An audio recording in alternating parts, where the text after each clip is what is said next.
Sadie, reflecting on the challenging year of 2023 in the field of customer success, if you could choose a movie title to describe your lessons learned this year, what would it be? Yeah. If I could choose a movie title, it's a little bit heavy, but I think that I would choose Revival Through Resilience. The reason for that is because this year it's been a difficult one for, I would say, SaaS in general, but especially as customer success managers, we've seen just a significant amount of organizations not really know what to do with the function ultimately. And what that's done is it's just required the customer success managers to navigate all kinds of changes and really meet these demands around retention and navigating customer relationships, in spite of the fact that at a more macro level, a lot of these organizations are struggling to keep up with some of the boom that we saw around the pandemic time. So I think it's just really been mission critical for customer success managers to be especially resilient and adaptable over the last year or so, and just navigating a lot of ambiguity and variables. And ultimately, though, I think the revival it's on the horizon. Whether or not that's directly in 2024, we'll see. But yeah, that's what I would call it. And if there's one thing you could have done differently from a CS perspective this year, what would that be? Yeah, I think I've reflected on this actually quite a bit. And the thing that I would have done differently this year is just evangelized the role more up, down, across the business. So what I mean by that is just highlighting wins separate of the metrics that we look at in a vacuum to say, here's the contribution of CS. Of course, we always want to be able to associate the function with revenue, whether that's protecting it, growing it. But ultimately, I think there's so much that goes on behind the scenes with customer success managers to just really brag on the role and the value that is being delivered outside of some of those metrics.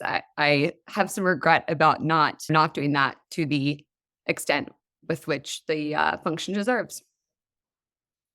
You've transitioned from corporate roles to a business advisor, focusing on blending different functions for better customer outcomes. Can you share some practical ways you've combined strategy, operations, and infrastructure to enhance team support and customer experiences?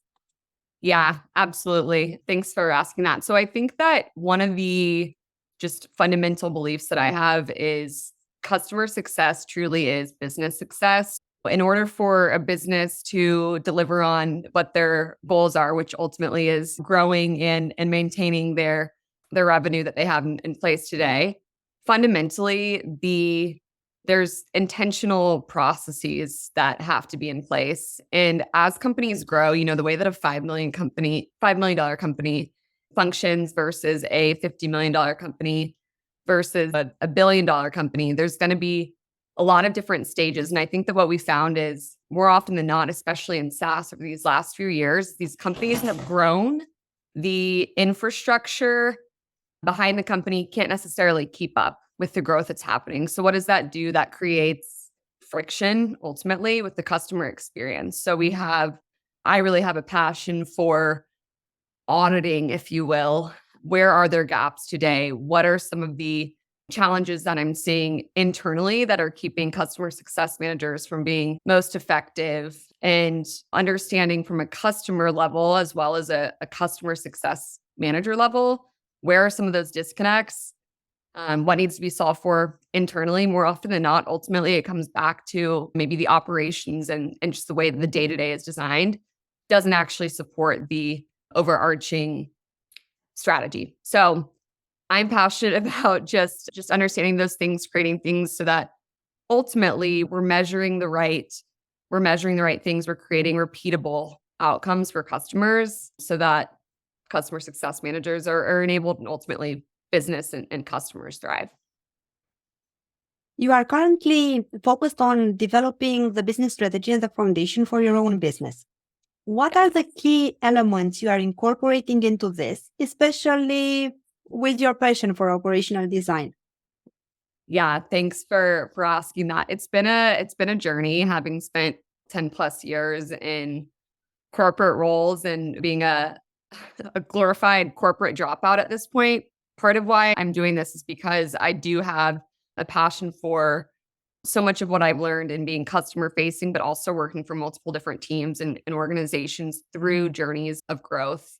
So ultimately, the focus that I have right now as I work towards launching my own advisory is I want to get a framework in place. So understanding the strategy is one thing, the brand is one thing. There's all these sexy, exciting things that come with creating your own business. But for me, what I really want to design is an infrastructure that works for me. So my day to day is humming along.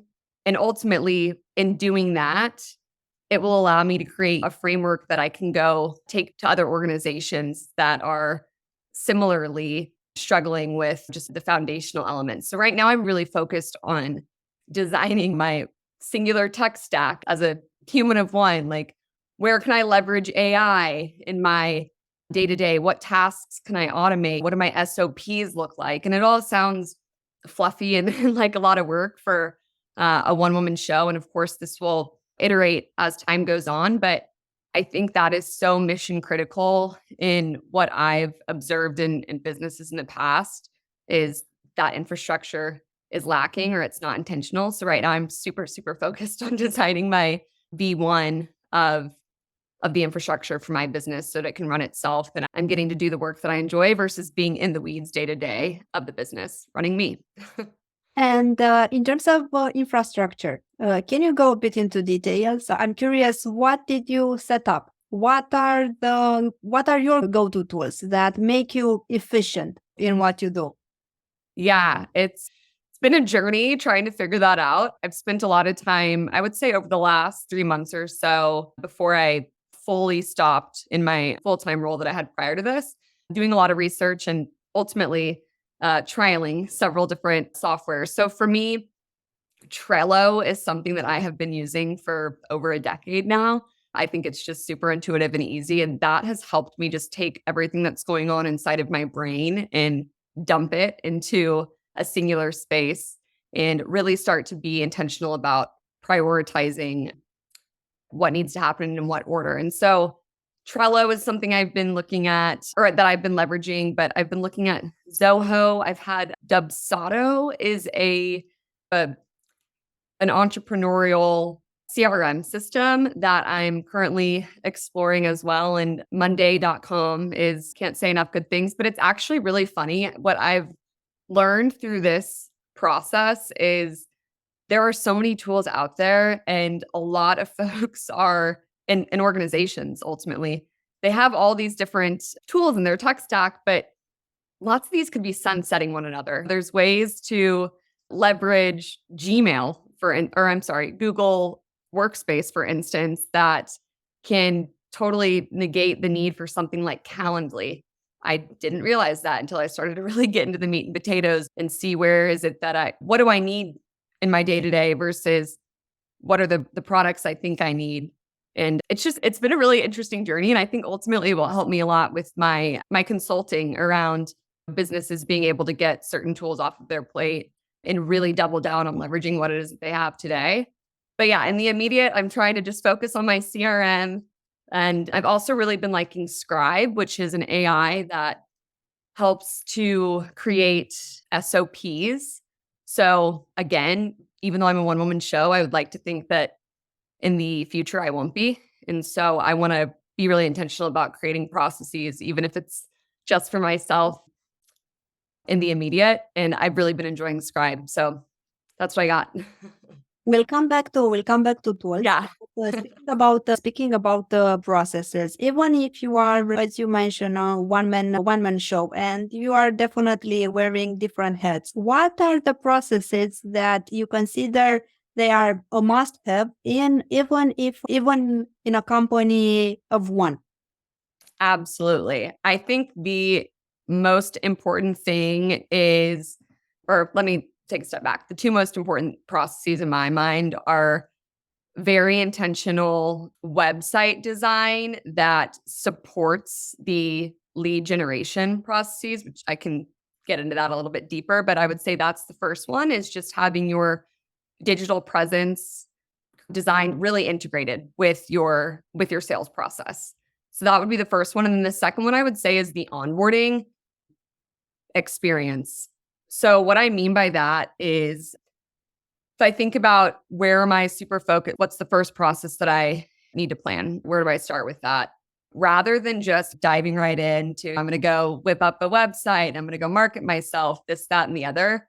I really think it's important to be intentional about creating, again, that repeatable kind of journey. So what does that mean? It means, how do leads contact me?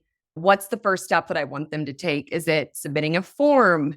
In said form, what are those 10 must-have things that I need to know because I need to capture that data for auditing what my business looks like over the long term?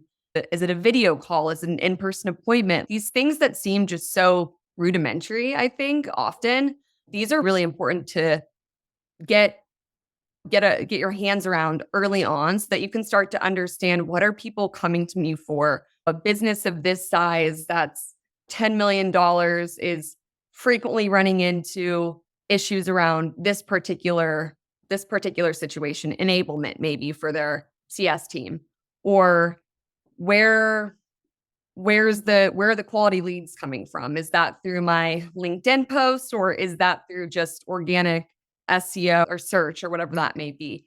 I think that having a super, super well thought out contact qualification proposal, the acceptance process, all of that is what I am focused on right now. And I'll be honest with you, it's a headache, and it's made me realize how much I've just taken for granted in the past, having worked with wonderful departments who set these things up for me.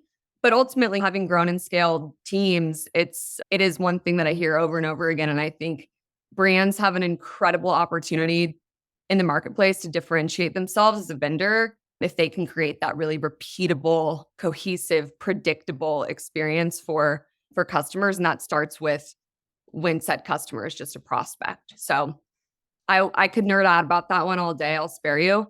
But yeah, that's what I'm focused on. And then ultimately onboarding, that sets the stage for anything and everything. I am so passionate about that, having been in the customer success arena before. A poor onboarding experience can really be hard to come back from. So that's phase 2 for me. It's just creating a really repeatable, frictionless, high touch, but low effort on my end onboarding experience. I think you managed to create those almost picture perfect processes because you've also filled in various roles in your professional journey, from being an account executive to being a digital marketer. So when you mentioned about the source of acquisition for leads, I was thinking of your digital marketer hat. Now, how do you think those different roles have shaped your approach to customer success? What helped you? What did you pick from those roles, and how those skills actually helped you become a better customer success person? Yeah, that's a great question. And I've done a lot of reflection lately around just the fact that I've had all these different roles as I've tried to narrow down what my services look like for my business. It's been a fun game of all these different things that I've done and how do these all play well together. And I think it's interesting you bring up the digital marketing experience that I have, because what I've really started to realize is that with customer success, once upon a time when I was first in marketing, the industry knew that marketing was important, but it struggled to define what is the value of marketing when it comes to the dollar. So what I mean by that is, you can throw all these tactics out there, and that's all that they are. They're tactics. So it's the blog, it's the SEO, it's the user groups and conferences that you're attending. Those are tactics, but what's the stuff that's actually really, at the end of the day, going to drive the business forward and create the most deal? Where do we need to double down our efforts because it's going to create the most revenue and opportunity for us in the marketplace? So with that, things like qualifying leads, ranking them with a certain hot versus not hot, whatever those underlying things are.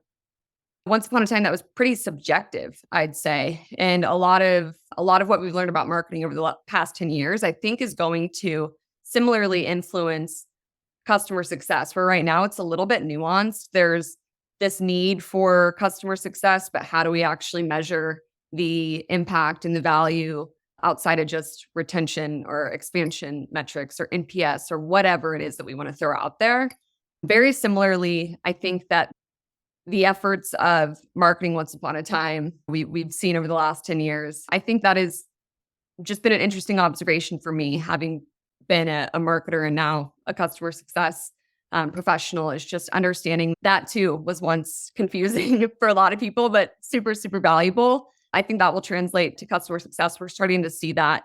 It's interesting. I've had a lot of conversations with marketing folks about exactly this. I think those should be some of our best friends in the industry, because so much of what marketing is putting out there and measuring. A lot of that data and the qualitative component as well is very relevant and similar to customer success. So that's my monologue about that. Having been a sales professional prior to getting into customer success, it's funny, one of my longtime mentors had a bit of a reckoning with me where he said, "You're great at sales, but you don't like this, do you?" And I said, "No, thank you for telling me that. I don't, but I'm good at it. So I'm supposed to do it, right? And you make good money, supposedly." So it's funny. I'm so appreciative of that conversation, because from there, that's really where I pivoted and got back into customer success, because I'd been in customer success, moved to account management, moved to new business. And then I went back into customer success after this conversation with someone that I very much admire, seeing me and seeing Sadie and saying, "You like the prescriptive side of the house," which is really what I think customer success is. It's not just helping people. Yes, that's a component, but it's also just being very prescriptive in what's the problem. How do we critically think through that? And I'm so grateful for him having been transparent and just seeing me. And truthfully, I'm super passionate about customer success. Like I said, I think that at the end of the day, it is so critical with subscription models. You're continuously having to sell and retain customers. And with that, it requires that you have super strong people on the client-facing side and CS. Did I answer your question? Yes, you did. And Okay. I want to do a bit of a follow up on this, because you said that you are very good at sales and you really hated it. And I want to ask you, first of all, why did you hate the sales part? What was that thing that made you run away from that function? But on the other hand, what did you took? What's the part that actually Sure. helped you become a better CS person? Yeah, I love this question. And I can just think of the folks that I've worked with in the past and the clients as well that are going to laugh if they ever hear this. But ultimately, I think that I didn't hate sales. What I didn't like about sales was that it felt like there was an icky factor to it. And I'll be honest, just the stress that comes with never getting a break. It's, "Oh, you've crushed it. And now, so we're going to elevate things further." And wait, I'm looking for a quick exhale.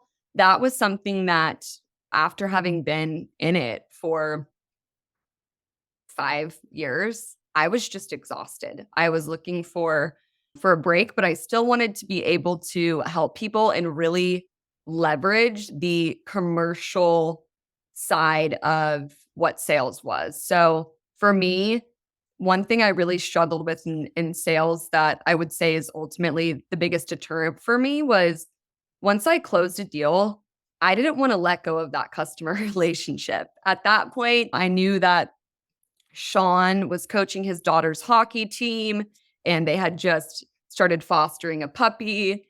And we were working through this long journey together of really partnering with one another to solve for a problem that he was dealing with day in and day out at his business. And then it was, "Sayonara, Sean, here's your team now." And Sadie doesn't talk to Sean again. So it's interesting. I think that I learned a lot about myself and just the working style of, okay, I'm super solid in the relationships and digging into the pain and coming up with ultimately what's the root problem that we're trying to solve for. Who all can I bring on my side of the house and get on the customer side of the house to really quarterback getting things over the line and meeting those expectations and ensuring that customer is going to be taken care of. But letting them go was tough for me. And so it's actually funny when I moved over to customer success originally from sales, I ended up having a lot of the clients that I'd originally been the salesperson for as an account executive and re-inherited them as a customer success manager. And that was just so gratifying to be able to really help ensure that the outcomes that we'd agreed to were being met. But yeah, at the end of the day, I think the biggest thing that I think separates a good CSM from a great CSM has a lot to do with understanding the fundamentals of sales. I really can't stress enough how much I think that's going to continue to be important in the years ahead. The commercial skills, the negotiation, the ability to ask uncomfortable questions, to deal with objections, all those things. Ultimately, I can thank sales for having given me a lot of that background that I think some folks may not have. I want to ask you, speaking about the sales skills that you were forced to develop that basically helps you in the CS roles, how do you deal with the uncomfortable conversations in CS? Or how do you deal with difficult customers? What's your recipe of dealing with those customers? Yeah. Anyone who has worked with me, customer or colleague, will say that I am transparent. I'm as transparent as they come. And I think that when I'm dealing with customers who are frustrated or past the point of frustration, the way that I approach that is with radical curiosity. Let them talk. Take their responsibility as whatever shortcoming has been there. Just take it as your own. It's not personal, it's business. And I will say that the approach in handling things where a lot of times people just want to be, they want to be heard, they want to know that their message is landing.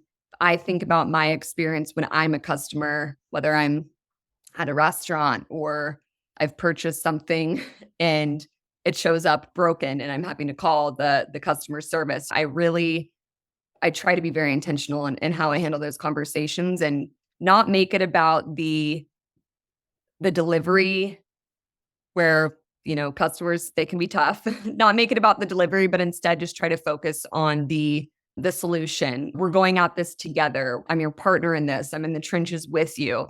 Dump it all on me. I might not have the corrective action right this very moment, but we'll work together. I'm here for you to get on the other side of this. And it's interesting that you bring that up because I have found that some of the strongest relationships that I've built with customers and accounts that I've been able to grow and really get meaty insights into have been a result of starting with reactive, really conflict-filled situations. And it's just interesting that once you get on the other side of that, you've really established some rapport and some trust and ultimately an understanding that might not have existed prior. But yeah, I shoot them straight. At the end of the day, it's business, but we're all people. And I think that that's important. That's important. You've mentioned that many companies struggle to synergize strategy, operations, and infrastructure for improving CS. What are some common challenges you've observed in this area, and how have you addressed them in your various roles? Can you repeat the question? I didn't hear the first part of that.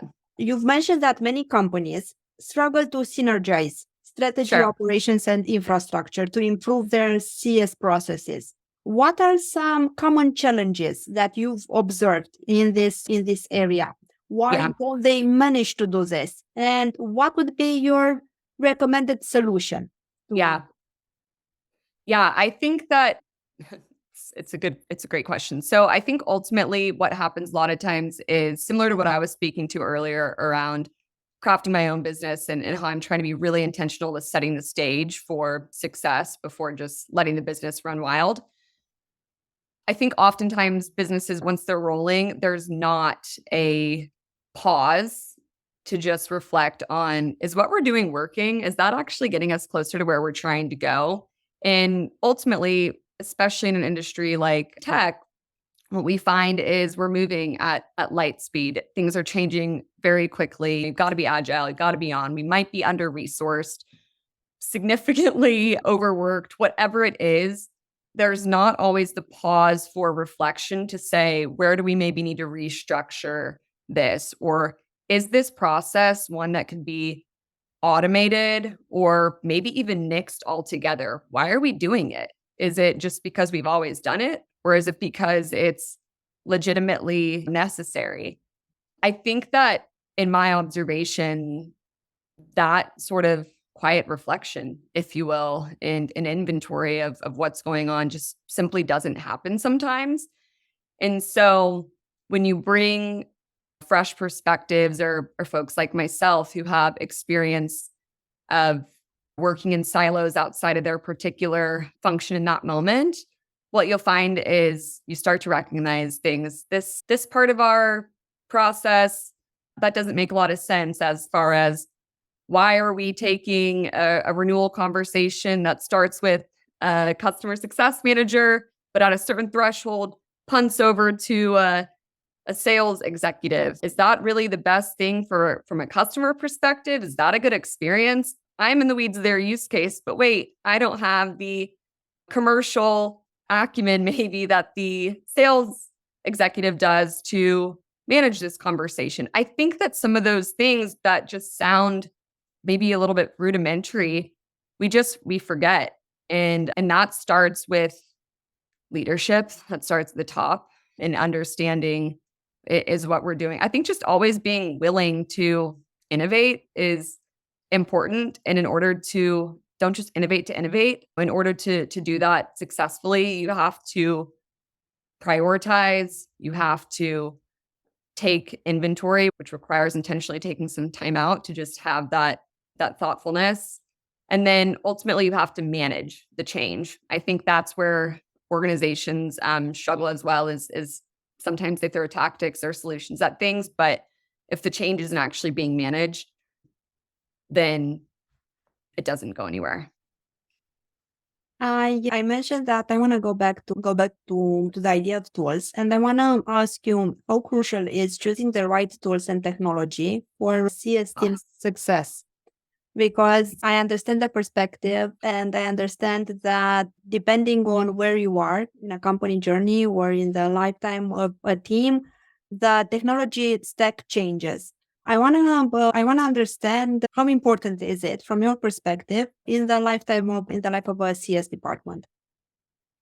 Yeah, this is a question that can really get me riled up. I think that the tech stack for customer success is unfortunately overlooked frequently.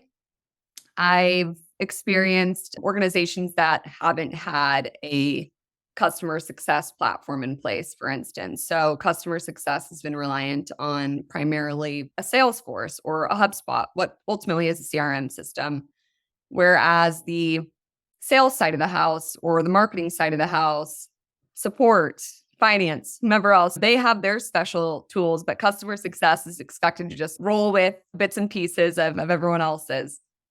And ultimately, going from that situation to adopting and implementing a customer success platform, as we did at that organization, that was a huge game changer. And I think just empowering the customer success team, but also getting some of that internal recognition and respect that, yeah, we have a seat at the table and we're a true strategic team. And with that, it's required to be able to fundamentally understand what's happening in the customer journey, where and when.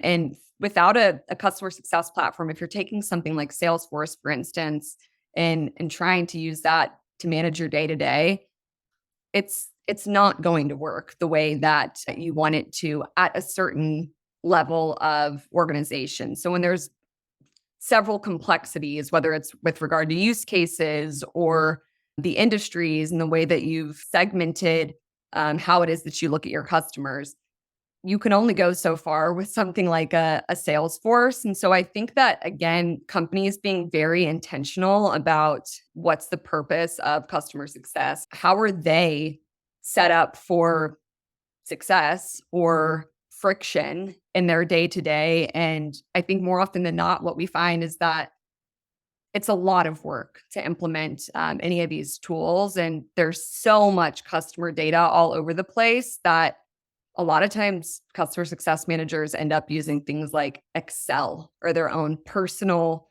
wheelhouse. And there's not that overall infrastructure and tech stack in place that allows them to really be efficient in their day to day. And I think that I would encourage anyone that is a customer success manager who's regularly hearing feedback from their team around feeling like they're spinning their wheels or can't get enough done to consider what the tech stack is in place today and how your team's working, and advocate where you can to try and streamline some of that, because I know that has been a huge challenge of mine in the past. And ultimately, a solid customer success platform is something that empowers the rest of the business as well. And I think that's a case worth making. So does that answer your question? Yes, it does. And I want to follow up. How did you build the case for a CSP in the past? How did you get it funded? Because I know a lot of CSMs are forced to work, as you said, in tools that are dedicated for other teams. Yeah. And they have a hard time proving the value. How did you do it in the past? I have failed and I have been successful. So I want to start with that. It's actually pretty funny. I'd worked for an organization that was 8 companies glued together over 2 years. And with that, you can imagine the systems, the processes, the data that was all just disparate and all over the place, and was extremely challenging. And one of the things that I really wanted to get in place was a customer success platform. And I knew that if we were to get a customer success platform, the first thing I had to do was get a lot of the data in significantly better shape. I also spent a lot of time auditing some of the tools that we had in place today that belonged to those other departments, and understanding how in depth can I get within a fresh desk to analyze this customer and what it is that they're complaining about. Or great, they're super engaged, they're regularly reaching out to support to get little tips and tricks here and there. I spent a lot of time trying to understand all these different tools that we were leveraging outside of any sort of customer success platform. And ultimately, that's how I built my case. Was there's deficits here and here. We are trying to do this and that, but we're spending X hours. I think getting super granular, and it takes time. It takes time and focus, but that was a huge initiative that I wanted to be able to reach. And so quantifying that, getting direct feedback from the team, that was something I was super intentional about. I think trying to advocate for something because it's what you want and it makes your life easier as a leader is one thing, but no, here's actually what my team is running into day to day. Those were all things that I brought up and presented in my case for it. And then ultimately, I spoke quite a bit to other departments to understand what are some of the disconnects that they're feeling with customers. Because at the end of the day, to be really solid in your role as a customer success manager, there is so much reliance on understanding what other things are happening behind the scenes, separate of conversations that you're having as a customer success manager. And so a lot of that was what I focused on was, hey, I don't want to look like a dummy over here, but we look sloppy to the customer when Sadie's reaching out. And meanwhile, I had no idea that Irina had just had a conversation yesterday and something's up in flames. So I think that those are things that are just going to become more and more critical, I would say, as businesses look at the CS function, is like, how do we actually support this team to be effective? And at the end of the day, we've got to have a cohesive story. We can't have all these different bits and pieces. It's not the best use of time for CS to try to put a story together. And I want to ask you about the mistakes, because I think in my perspectives, mistakes are the biggest source of learning. So what was your latest one, or the one that you remember that you've made in your CS role that actually turned into a valuable learning experience? Yeah, that's a great question. I think one of the biggest, maybe one of the biggest mistakes I'd say is waiting for others to take action on things that I could. I realize that's a little bit vague, but what I mean by that is with customer success,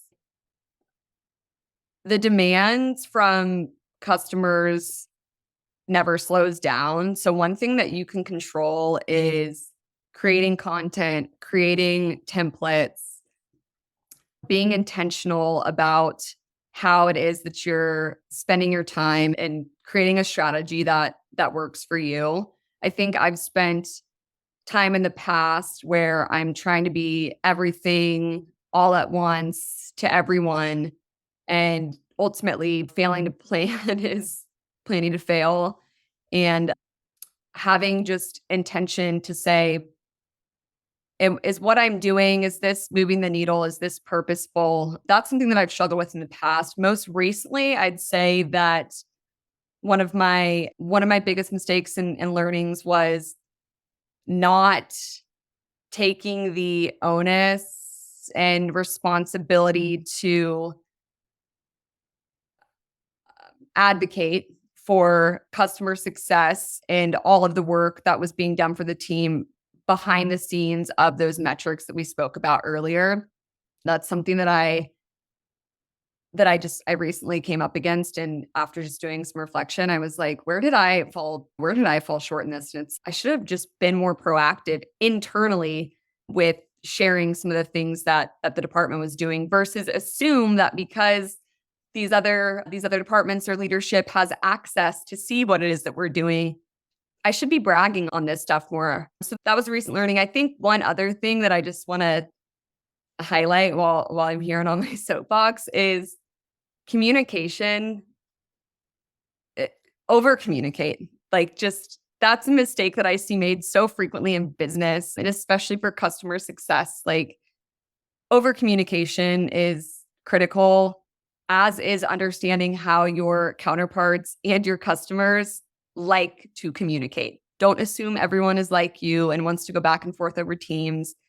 Maybe they want to pick up the phone. Maybe they want to have a 10-minute touch base once a month.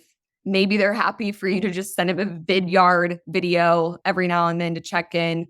I think that that's another mistake that I just frequently see made, is people are frustrated with not being able to get responses out of their customers, their teammates. And it's take a step back and consider, are you communicating in a way that works for you or a way that works for them? So I'll step off my soapbox now, but yeah. You've been very open about being laid off in 2020 despite your high performance. Can you walk us through how you navigated this unexpected career challenge and what kept you motivated during that time? Yeah. Yeah. So in February of 2020, I was laid off, and the quarter before I'd had like a stellar performance. I was so proud. I felt like I was at the peak of my career at that time. And it was extremely devastating, is probably the right word. I felt very much like a resource for the first time in my career, where it was like, despite the work and the care that my manager at the time had for me, and just the love that I had for my team and what I was doing, at the end of the day, this is business, and I don't have a job here anymore. That was a significantly challenging time for me. But what I took from that was all that I had learned in my professional role up to that point, and I was able to go apply it to a different industry for a little while. I do not like to sit around and twiddle my thumbs. And so during 2020, I pivoted to a different industry and was ultimately very successful in that, from just using the skills that I thought were so specific to the tech world. So I think that anyone who is going through a layoff, there's such like an identity crisis at the time, and just you're questioning 100 things. There's so much. I would say, number one, just process for a minute. It's okay to be devastated over it, just because it happens with any sort of frequency these days doesn't mean that your experience is one that should be minimized. And ultimately know that the situation, it gets better. And ultimately everything that you've done up to that point is going to take you, you still have the stuff to take you elsewhere. So I know for me, I pivoted during 2020 and then I got back into SaaS. And it's not true that leaving tech, you can't get back into tech. I hear people say that sometimes, and that's bogus. At the end of the day, I can't trust enough. Give yourself some grace, process, and ultimately just keep moving forward. I don't know if I answered that question in full, but that's my piece on that. But is there anything else that I can add to that for you? I want to ask you, what do you think were the key factors that helped you succeed in a different industry and then make a successful return to SaaS? Yeah. It's so funny. What helped me do well in another industry was having a lot of those, what I thought at the time, the soft skills, great, but some of those hard skills that I learned from like being tech savvy, right? We work in tools and different systems and we love to leverage automation. And those were things that I was able to apply to, ultimately, I was in real estate for a while and working with transaction and operations for these teams. And I was able to take a lot of the streamlined automation components, if you will, and apply that to this powerhouse of a real estate team that was just so inundated, but didn't even know where to put it all. And so it's interesting. The other thing that was great was I knew how to read contracts, how to negotiate and have the leverage. And one thing that I thought about with real estate is the experience of having been in uncomfortable situations and hearing no frequently from a sales perspective. It really helped me develop some thick skin. I think you have to have that. Real estate is a super competitive industry and you have emotional toll that is often involved with buyers. There's tons of hoops financially. There's a million things that could go wrong. And I'm appreciative for having had that opportunity because I think that ultimately what led me back to tech was I knew that was a temporary thing. I treated it like what it was, but what led me back to tech was I missed the kind of level-headedness, if you will, of working in the B2B space. But that was one thing that served me and differentiated me, if you will, when I was spending time in another industry, was just the acumen for business that not everyone necessarily has outside. Reflecting on your journey, especially the resilience you've shown through career ups and downs, what advice would you offer to CSMs to stay inspired and effective in their roles, especially in challenging times? If you wrap it up in one piece of advice. Yeah, I think I want to be thoughtful about my response to this. I think that the biggest advice that I would give customer success managers is just slow down to speed up. I think that goes beyond customer success, but it is a role that is having a lot thrown at it all the time. And ultimately, there's still the ambiguity and nuance from one organization to the next. And I think that as CSMs, it can be really easy to get sucked into your world and your role and think, I'm not doing enough, or why am I burnt out? Or why can't I solve this problem independent of a peer or a counterpart having to get involved? And at the end of the day, I think that just exhale. It's so important. And just remember that everything has its highs and its lows. And I think this year especially has been really tough for customer success managers and just burnout in general. There's tons of evidence out there that would support me in saying that. But at the end of the day, customer success managers are more often than not in the role because they're in the business of helping people and they don't give themselves enough credit. So I would just say slow down to speed up, enjoy the end of the year, and just be optimistic about what's to come because it's easy to get in that negative headspace and spiral, but that doesn't do anything for anyone. So just, yeah, that's my advice. As we wrap things up, I'd love to hear your thoughts on the future. What are your predictions for the customer success industry in 2024? Are there any trends, changes you foresee that we should all be keeping an eye on? Yeah, I think that for 2024, we're going to continue to see tons of hype around AI. There's that in itself is a whole separate saga, but ultimately 2024, I think CS will be impacted by AI, which is great in a lot of ways if you can leverage it to make your day-to-day more efficient. I think that we'll also continue to see more specialization and needs for specialization and customer success. And then the last thing that I would add to that is just the impetus on commercial ability and overall sales aptitude. I think that's something that we're really going to see customer success managers. It's not just being buddies with the customer and having those soft skills, but we're going to see organizations really start to invest in customer success managers being commercially equipped. So that's what I'd say. Sadie, thank you very much for Thank the you. time and for the talk. It was a pleasure to have you with us today.